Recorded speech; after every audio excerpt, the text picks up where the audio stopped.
Assalamualaikum, selamat datang di channel Bieng Hai. Satu lagi nih, ide jualan makanan ringan yang enak sekali, dijamin laku dan untungnya berlipat ganda. Kalau untuk disimpan di warung, di kampung, saya kemasannya seperti ini ya. Saya jual 5.000.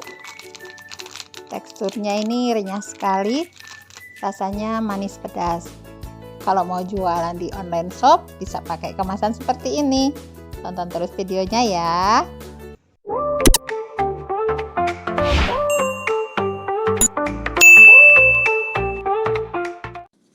Untuk bahannya saya pakai talas sebanyak 1,5 kilo. Nah, ini talasnya kita kupas dulu. Biasanya talas itu getahnya gatal ya, jadi saya pakai sarung tangan. Kalau misalnya tidak ada, pakai sarung tangan plastik juga boleh. Tapi biasanya getah talas itu berasa gatal kalau sudah tercampur dengan air. Nah, ini sudah dikupas semuanya, tidak dicuci, tidak perlu dicuci, hanya perlu dilap kering saja. Nah, ini coklat-coklat itu bukan kotor ya, tapi getah dari talasnya keluar. Kita siapkan minyak agak banyak, kita panaskan. Setelah panas, siapkan parutan seperti ini, pasrah.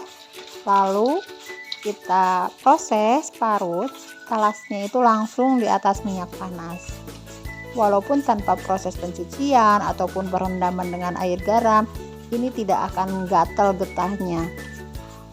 Justru akan lebih cepat kering, lebih cepat matangnya karena kandungan airnya itu sedikit.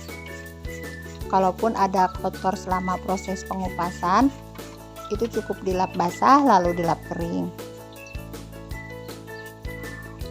Satu lagi tipsnya ya, jangan gunakan talas yang masih segar dari kebun langsung, tapi harus kita simpan minimal 1 minggu supaya kadar airnya itu sudah menurun. Di tahap penggorengan ini sama sekali tidak diberi bumbu ya. Nah, ini kita balik lalu diaduk-aduk supaya tidak menempel satu sama lain.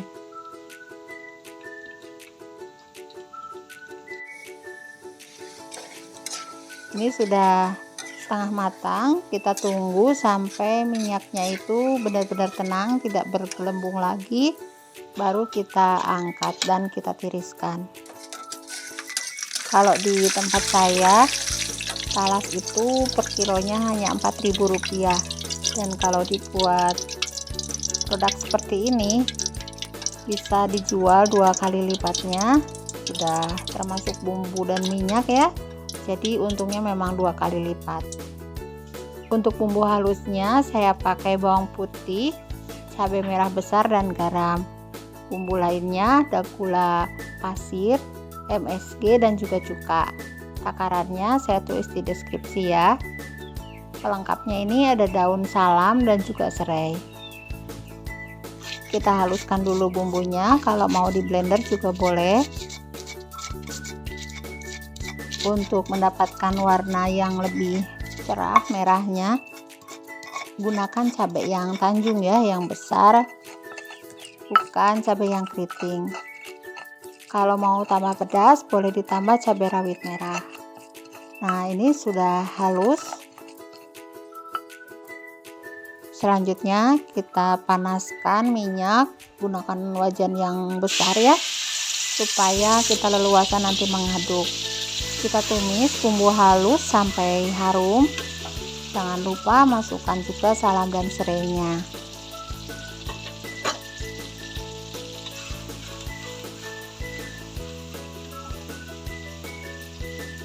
Kita tambahkan MSG-nya. Tambahkan 100 ml air. Lalu kita masukkan gula pasir. Tidak perlu ditambah gula merah ya, nanti hasil baladurnya itu akan gelap kalau pakai gula merah.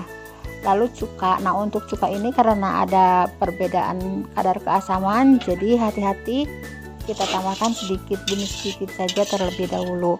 Nanti kalau bumbu ini sudah mengental, kita tes rasa. Kalau dirasa kurang asam, kita tambahkan lagi.